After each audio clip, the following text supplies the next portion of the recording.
অ' দাদা পাচলি কেনেকে কেইটকা হা নালাগে বন্ধাকবি কেইটকা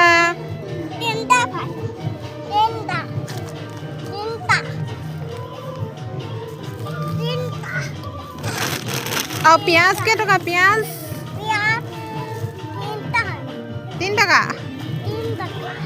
আৰু জলকীয়াটো চাওঁ ডাঙৰ জলকীয়াটো কেনেকুৱা চাওঁ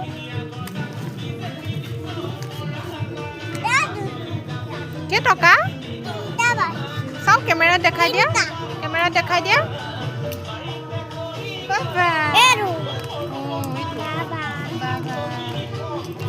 এইয়া টুকটুকৰ বজাৰ দেই আমি উৰুকা ভোজ খাবলৈ লৈছোঁ আৰু গোটেই মোনাৰ পৰা পাচলিখিনি উলিয়াই লৈ পেলাই আমাৰ টুকটুকে ইয়াত বজাৰ এখন দিছে আপোনালোকক কাক কাক লাগিব আহিবচোন যোৱা সকলোকে মাতি দিয়া কোৱা মোৰ বজাৰলৈ আহিব কৈ দিয়া এইফালৰ পৰা কোৱা ইফালৰ পৰা কোৱা যোৱা এইফালৰ পৰা ক'বা যোৱা মোৰ বজাৰলৈ আহিব আপোনালোক